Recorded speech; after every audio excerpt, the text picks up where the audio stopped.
So it's October 29th, and I'm going to do a day of tastings. I have 2 tastings scheduled, so one thing I need to do is pick up some wine. So we'll drive through this quite romantic, beautiful part of the Napa Valley. Now, by the Napa Airport, we're going to Valley Wine Warehouse to pick up some wine. If anybody wants to own a piece of Napa Valley real estate, there's one available. Looks like a kind of a fixer-upper. We've driven past the recycling center dump, or not dump, but I guess it's a trash processing place.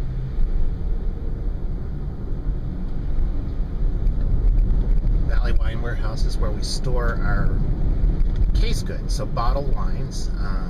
We keep the wines that we're ready to ship. We keep a small sort of active inventory at a place called WW Shipping Solutions, but the several hundred cases that we have in storage, awaiting release or that have already been released, are at Valley Wine Warehouse. So we're going to pull in here. So we're inside. See several acres.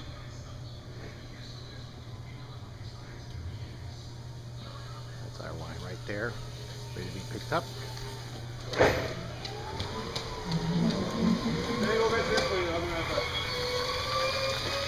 Pretty quiet here.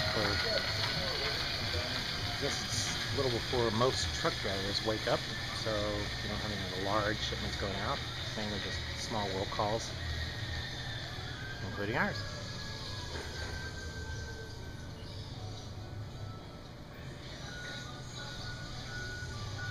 All wine, all in temperature controlled storage. Hundreds of thousands of cases. So it was a very quick pickup. We're starting to drive up the valley, entering the city of Napa. Napa's at the mouth of the Napa Valley. As you see, the landscape is sort of flat, kind of floodplain as it flows into the San Pablo Bay and San Francisco's Bay, the Napa River. You see the hills in the distance. That's looking east. And then to the west, we have the very start of the Miscellaneous range.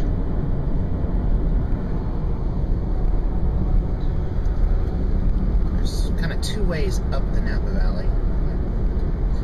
It's old news to people who have visited the valley, but many of you haven't. So Highway 29 heads up. It's a kind of freeway through most of Napa, and then it goes down to a 2-lane highway.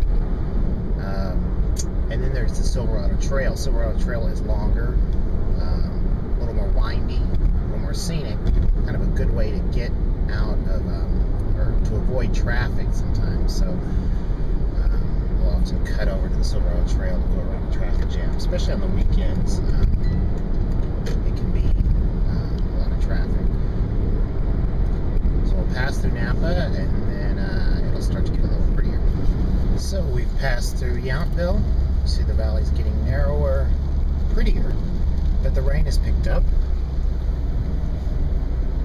The Napa Valley is always has more extreme weather than the Bay Area, even though it's really close. I mean, I'd say our place is 70 miles from our house in the Bay Area, but the mouth of the valley is probably only 50 miles.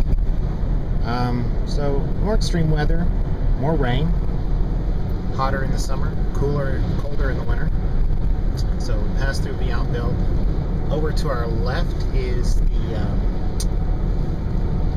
famous Napa Nook Vineyard. This was an old vineyard. It belongs to Dominus now, but it used to be was planted by John Daniels, who was I believe a great nephew of Joseph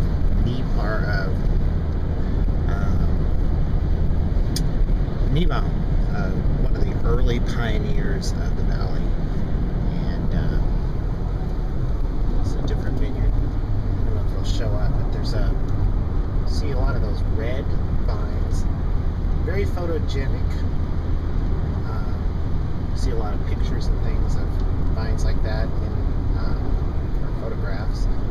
But actually, that means that the vines are diseased. They have a disease, and what happens is over a period of time, when they have this disease, the production of that particular vine goes down. Quality stays, I think, the same, but the amount of grapes that vine will produce goes less and less, and then eventually they'll replace the vine. But it's a very common side in that. But usually, anytime you have an established vineyard, every year you're going to have to replace some vines. They either get sick, they get hit by a tractor, all kinds of things can happen. But there's a bunch over there. But all wineries or vineyards have some sort of replanting program, as they have to, kind of keep the vineyard in great shape.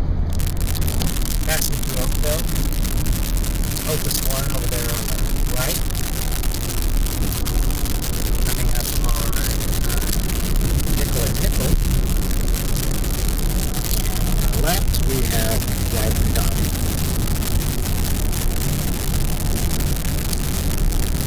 And somewhere up in those hills is Harlan.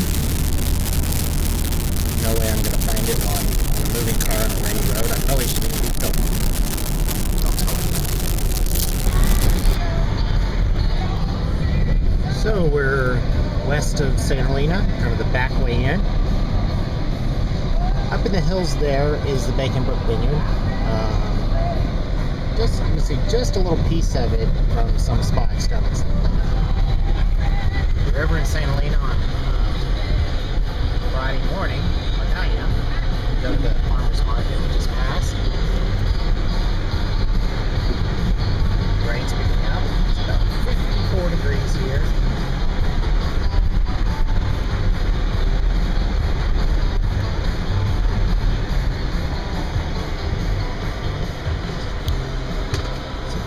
Vineyard right here, Dr. Craig Vineyard, owned by Andy Beckstopper.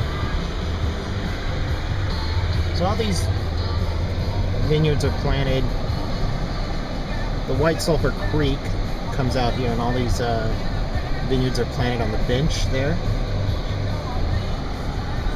Good friends, Awesome Wine, the Wrestlers, have a vineyard over here.